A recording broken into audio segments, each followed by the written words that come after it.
مکہ شہر اب سے تقریباً 4100 سال پہلے حضرت ابراہیم علیہ السلام کی زوجہ محترمہ حضرت ہاجرہ نے آباد کیا تھا۔ یہی شہر بعد میں رسول کریم صلی اللہ علیہ وسلم کا وطن ہوا۔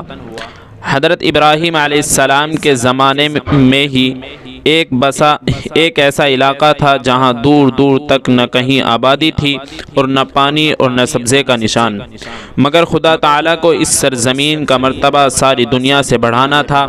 اس لیے اللہ تعالیٰ نے جب اس زمین کو آباد کرنے کا ارادہ کیا تو اس نے اپنی نبی حضرت ابراہیم علیہ السلام کو حکم دیا کہ وہ اپنی بیوی حضرت ہاجرہ اور اپنے دودھ پیتے بیٹے حضرت اسماعیل علیہ السلام کو اس میدان میں پہنچا دے۔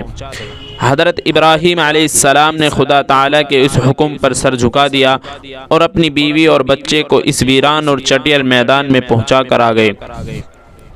حضرت ہاجرہ یہاں حیران و پریشان پھر رہی تھی۔ ان کی گود میں بچہ بھوک اور پیاس سے تڑپ رہا تھا کہ خدا بند کریم نے وہاں اپنے فرشتے حضرت جبرائیل علیہ السلام کو بھیجا، جس جگہ آج بیت اللہ شریف ہے۔ حضرت جبرائیل نے اس کے قریب آ کر زمین پر اپنے پاؤں کی ایڑی ماری اور خدا تعالیٰ کے حکم سے وہاں پانی کا چشمہ جاری ہو گیا۔ یہی وہ چشمہ ہے جو زمزم کا کنواں کہلاتا ہے۔ اسی طرح خدا تعالیٰ نے اس خشک اور بنجر علاقے میں پانی جاری کر دیا اور حضرت ہاجرہ صبر و سکون کے ساتھ یہاں تنہا رہنے لگی۔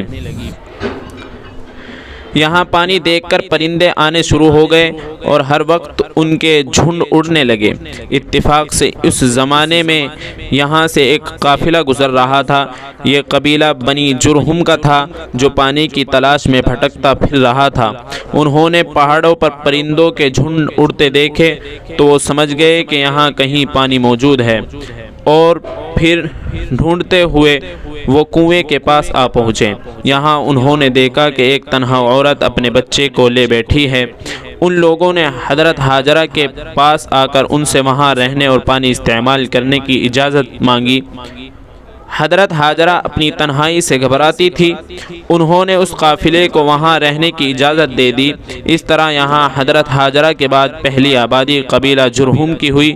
اس کے بعد یہاں آہستہ آہستہ اور لوگ بھی آ کر بسنے لگے، اور دیکھتے دیکھتے سرزمین جس کو اس وقت تھاما کہتے تھے ایک چھوٹی سی بستی بن گئی۔ حضرت ہاجرہ کو یہاں رہتے ہوئے 15 سال گزر گئے۔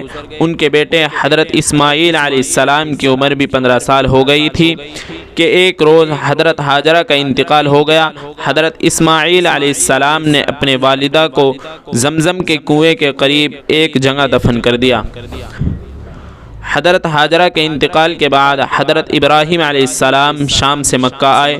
خدا پاک نے ان کو حکم دیا تھا کہ اس بستی میں کعبہ تیار کریں جو خدا کا گھر کہلائے گا۔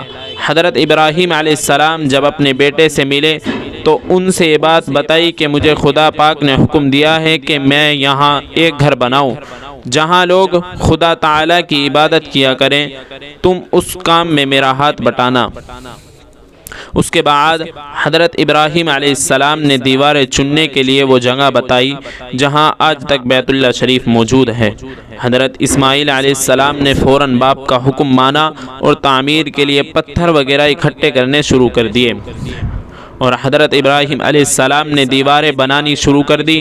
اسی طرح کچھ عرصے کے بعد کعبہ تعمیر ہو گیا جہاں لوگ خدا تعالیٰ کی عبادت کرنے لگے۔ حضرت ابراہیم علیہ السلام خدا تعالیٰ کے برگزیدہ رسول تھے اور تمام عمر لوگوں کو خدا تعالیٰ کی عبادت کرنے اور سیدھے راستے پر چلنے کی تبلیغ فرماتے رہے۔ بیت اللہ کی تعمیر کے بعد حضرت ابراہیم علیہ السلام کی وفات ہو گئی۔ اس کے بعد خدا تعالیٰ نے حضرت اسماعیل علیہ السلام کو اپنا نبی بنایا اور انہوں نے لوگوں کو خدا کا پیغام پہنچانا شروع کر دیا۔ اسی طرح مکہ میں حضرت اسماعیل علیہ السلام کا سچا مذہب پھیلنے لگا۔ خدا پاک نے لوگوں کے دلوں میں اپنے پاک گھر کی عزت اور محبت ڈال دی اور دور دور تک اس کی شہرت بڑھ گئی۔ آخر 100 سال تک لوگوں کو تبلیغ کرنے کے بعد حضرت اسماعیل علیہ السلام بھی وفات پا گئے۔ آپ کی شادی مکہ ہی میں ہوئی تھی اور یہیں آپ کی اولاد بھی رہتی تھی، یہاں تک کہ جب آپ کی نسل بہت زیادہ بڑھ گئی تو ان میں کچھ لوگ دوسرے شہروں میں جا کر بس گئے۔